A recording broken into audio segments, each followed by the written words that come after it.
सीहोर के भेरुंदा सिविल अस्पताल में 12 जनवरी को नसबंदी कराने वाली महिला की मौत हो गई। ऑपरेशन के बाद महिला को घर भेज दिया गया, लेकिन अगले दिन हालात बिगड़ने पर पहले जिला अस्पताल और फिर भोपाल के हमीदिया अस्पताल रेफर किया गया, जहां इलाज के दौरान ही महिला ने दम तोड़ दिया।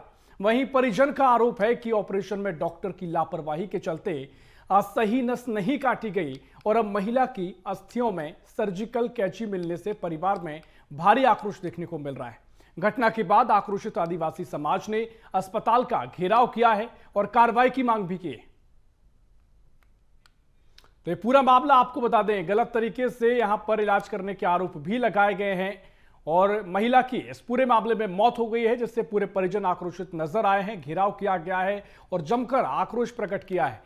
सीहोर के भेरुंदा सिविल अस्पताल का यह मामला है, जहां 12 जनवरी को नसबंदी कराने वाली महिला यहां पहुंची थी। उसके बाद गलत तरीके से ट्रीटमेंट किया गया, जिसके चलते महिला की मौत हो गई। और इसी खबर पर और जानकारी लेंगे, हमारे सहयोगी राकेश कटारे हमारे साथ जुड़ गए हैं फोन लाइन पर। राकेश, जिस तरीके से ये मामला सामने आया है, महिला की मौत हो गई है, नसबंदी के लिए महिला पहुंची थी, परिजन में भी आक्रोश देखने को मिल रहा है। कैसे पूरा मामला देखने को मिला है और क्या कुछ सवाल यहाँ पर खड़े हो रहे हैं?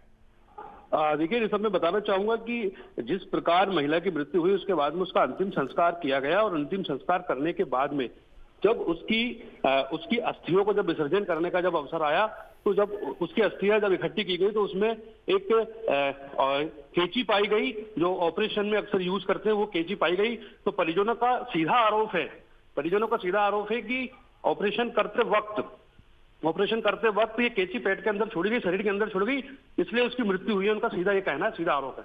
बिल्कुल राकेश, कोई इस जांच में इस चीज को लिया गया है, संज्ञान लिया गया है कि जो कैंची पाई गई है वो महिला के शरीर से ही निकली है? क्योंकि अगर ऐसा है तो बहुत गंभीर सवाल है और एक महिला के साथ अगर ये हुआ है, महिला की मौत हो गई है, तमाम और मरीजों की जीवन पर भी संकट है, जान से खतरा है ऐसे इलाज के लिए। देखिए, उनका तो ये सीधा कहना है कि उस समय जिस समय उसे अंतिम संस्कार किया गया उसके बाद में ये कैंची उसके अंदर पाई गई है, तो सीधा ये उनका कहना है कि सीधे ये उसके शरीर से ही निकली है, इसलिए उसकी मृत्यु हुई है। उनका ये आरोप सीधा। बिल्कुल, देखिए राकेश, परिजन के यहाँ पर सीधे तौर पर आरोप है, गंभीर ये सवाल भी खड़े करता है। क्या इस पूरे मामले को लेकर कोई कानूनी प्रक्रिया अपनाई गई है, कोई शिकायत दर्ज की गई है या पुलिस ने कोई संज्ञान लिया है? अभी उनका ये कहना है कि अभी ये सभी लोग मिलकर कलेक्टर जिला जाकर उसका घेराव करने वाले हैं। ये अभी तक उसकी खबरें अभी ये वो करने वाले हैं। बिल्कुल, देखिए अब परिजन आक्रोशित भी है, कई सवाल भी खड़े किए हैं। कोई अस्पताल प्रबंधन या अस्पताल की ओर से कोई रिएक्शन सामने आया है या क्या कुछ स्थिति वहां पर इस मामले को लेकर?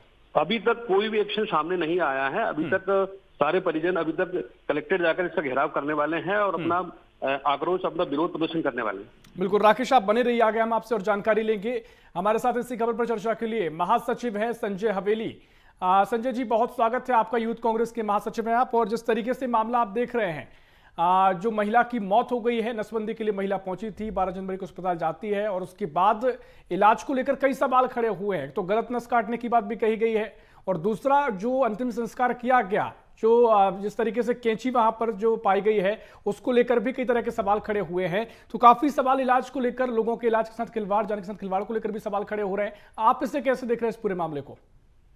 जी, सबसे पहले तो धन्यवाद आपका मुझे आपकी चैनल पर बुलाने के लिए। और निश्चित तौर पर ये पहला मामला नहीं है। नसरुल्लागंज और जिला सीहोर की जो स्वास्थ्य व्यवस्था है और लचर जो व्यवस्थाएं हैं, चाहे वो अस्पताल, जिला अस्पताल हो या नगर का सिविल अस्पताल हो, अलग अलग समय पर अलग अलग ऐसी बार बार घटनाएं होती जा रही हैं। ये ताजा मामला है जिसमें एक आदिवासी बहन हमारी, उसका एक कैंप के दौरान, आप जरा सोचिए कि कैंप लगा हुआ था, उसमें उसकी गलत नस काटने की वजह से उसकी मृत्यु हो गई। 6 बजे 12 तारीख को 6 बजे इस महिला का, 12 जनवरी को 6 बजे महिला का ऑपरेशन हुआ और रात की 10 बजे उस महिला को इन्होंने डिस्चार्ज करके घर पहुंचा दिया। हम पूछना चाहते हैं कि क्या इतनी जल्दी किसी भी ऑपरेशन की हुई महिला का पेशेंट को घर पहुंचाने की इतनी क्या जल्दी रहती है?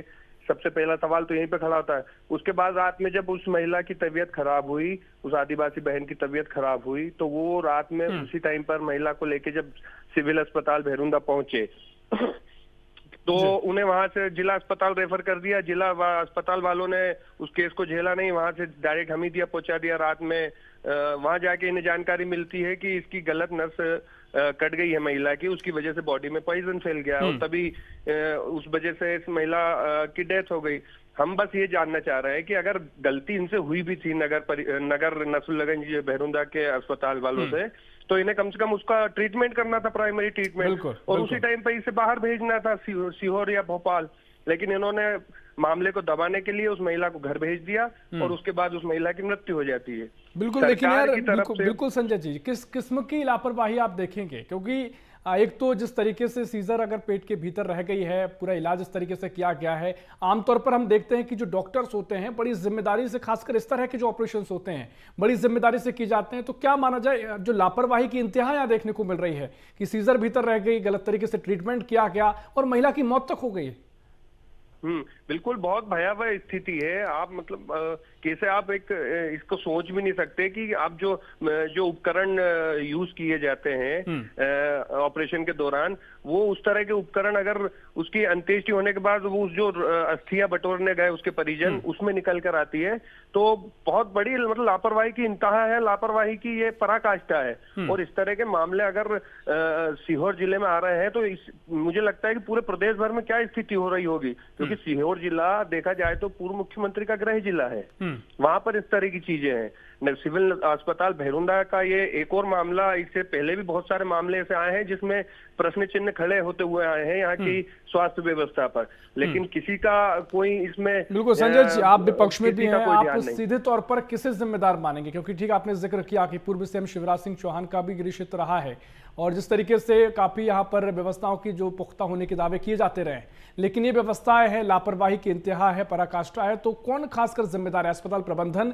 या फिर जो यहाँ के जिम्मेदार बैठे हैं, जो कम से कम नियम कानून को देखते हैं, व्यवस्थाओं को परखते हैं, उनकी लापरवाही इसमें माना रहा है? आप देखिए, प्रदेश लेवल से लेके प्रदेश में जो इस समय पर जो सत्ता में काबिज लोग हैं, उनसे लेकर नीचे तक जो बीएमओ है, जो ब्लॉक मेडिकल ऑफिसर है, वो सब लोग इसमें जिम्मेदार है। वो महिला डॉक्टर भी इसमें जिम्मेदार है जिसको सस्पेंड कराने की हम मांग कर रहे हैं। और वो सभी लोग जो उसमें शामिल हैं, सबसे महत्वपूर्ण तो ये है कि उस 3 बच्चों की माँ है जो एक्सपायर हो गई है महिला, उन बच्चों का क्या भविष्य होगा? तो हम तो पूरे सिस्टम को इसमें जिम्मेदार मानते हैं और इस सिस्टम को सुधारने के लिए हम पूरी तरह से आगे आ चुके हैं और उस परिवार के साथ भी खड़े हैं।